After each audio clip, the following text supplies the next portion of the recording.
the decade,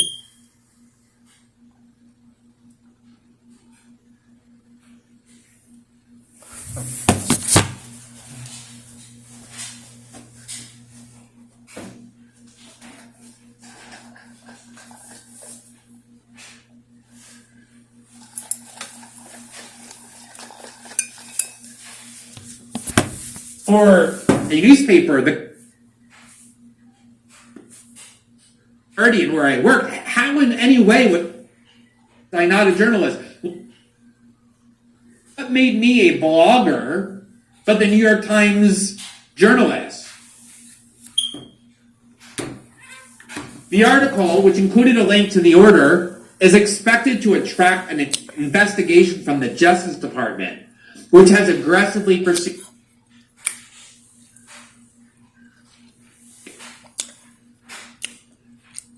leakers. So the New York Times knew when they published that article that I was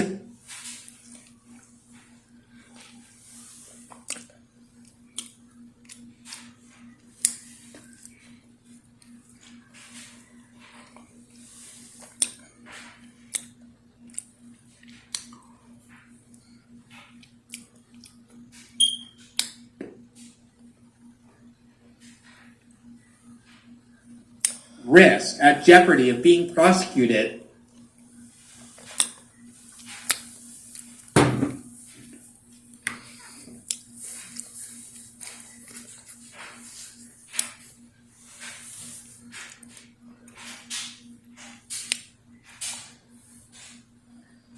And they went out of their way to exclude me from journalism and to call me first an activist and a blogger, and made clear that I was in some gray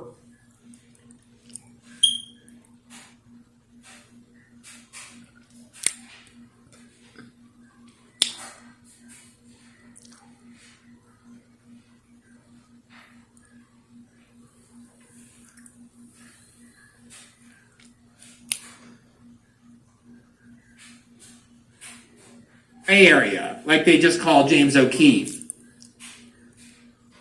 Now, at the time, the New York Times had a public editor whose job was to criticize the New York Times when they did wrong. They eventually got rid of that public editor. They no longer have one. So no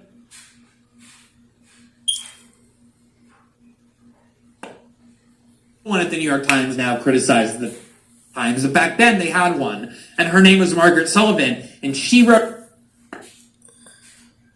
an article 2 weeks later criticizing the Times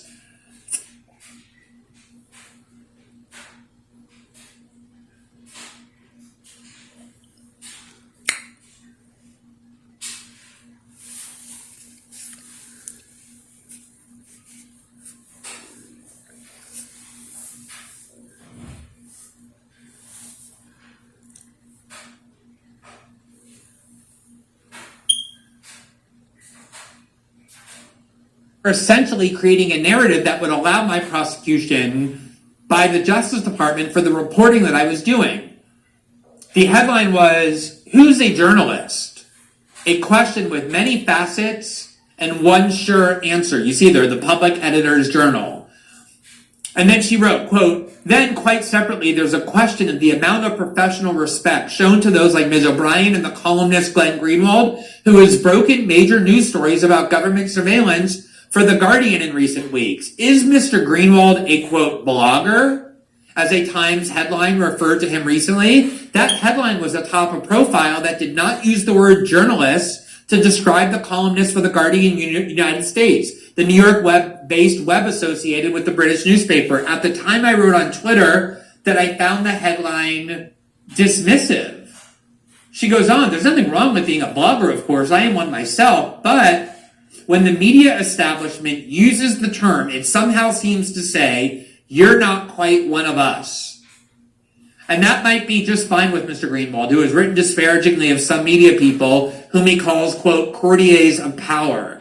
He also noted, rightly, that these matters have taken on more significance in the current climate and could be crucial for Mr. Greenwald. Under fire, the Obama administration has recently said that it won't pursue journalists, but Frank Rich, writing about the NBC Meet the Press anchor David Gregory, smacked him around, as did many others, meaning David Gregory, for asking Mr. Greenwald why he shouldn't be charged with the crime for the extent he aided and abetted Mr. Snowden, the NSA leaker. In a New York Magazine piece, Mr. Rich wrote, quote, "Is David Gregory a journalist? As a thought experiment, name one piece of news he has broken, one beat he's covered with distinction, any memorable interview he's conducted that were not with John McCain, Lindsey Graham, Dick Durbin, or Chuck Schumer." And he derisively suggested that Mr. Gregory today begin to host his network's Today Show so that he can, quote, "speak truth to power by grilling Paula Deen." The public editor goes on to argue, quote, "So who's a journalist? I could explore the legislative and legal questions, and that may be something worth returning to in this space. Decisions that have been made in interpreting New Jersey's strong shield law are of particular interest. But for now, I'll offer this admittedly partial definition. A real journalist is one who understands at a cellular level and doesn't shy away from the adversarial relationship between government and press, the very tension that Americans' founders had in mind with the First Amendment." That is what I think is just so notable, is that all these people calling themselves real journalists, like at the New York Times or David Gregory, don't do adversarial journalism with the government. The people they say aren't journalists, James O'Keefe, Julian Assange, in my case, myself, we're the ones doing what the New York Times public editor suggested is the very crux of journalism, which shows that when they say this, that person's not a journalist, what they really mean is they're not one of us. She goes on, "Those who fully meet that description deserve to be respected and protected, not marginalized." Now, I don't think it can be overemphasized how much in the air it was at the time that we started the Snowden reporting, that not just our source, Edward Snowden, but perhaps us, me in particular, and my colleague Laura Poitras, ought to be prosecuted on the grounds that we weren't real journalists. That's what the New York Times was doing there. That's why David Gregory, who never had an original thought in his life and only repeats what he hears in Washington, asked me when I want to meet the press, and I'll show it to you in a minute, whether I should be arrested, because that was in the air. They were talking about that at the time in Washington. And there was recently a report in Yahoo News that revealed that the CIA had been plotting to either kidnap Julian Assange or assassinate Julian Assange. And that was the bulk of the story, which I've covered.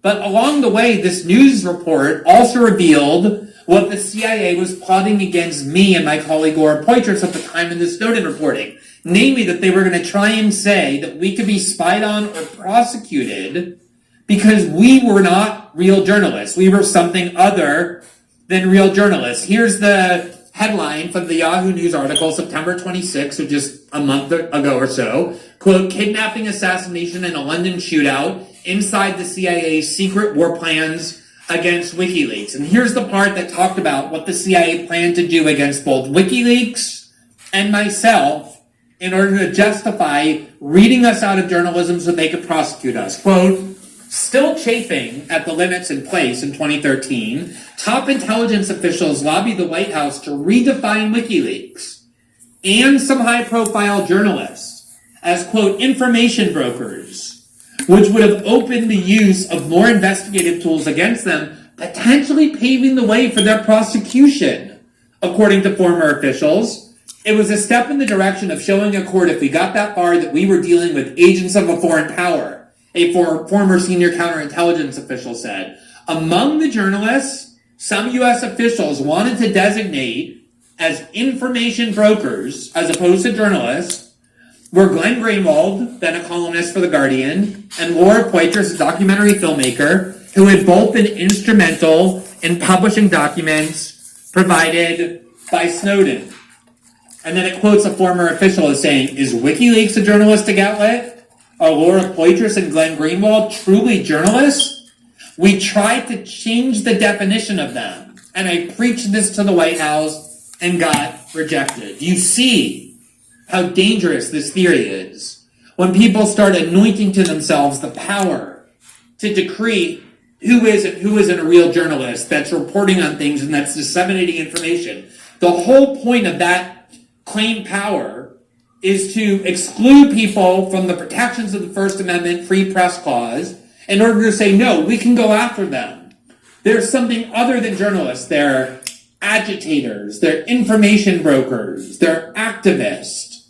All the things they're now doing to James O'Keefe and Julian Assange to prosecute them, they tried very hard to do to me for the reporting I did with Laura Poitras that ended up being celebrated, that won every award, but at the time, they were very eager to do that. Let me show you the press clip.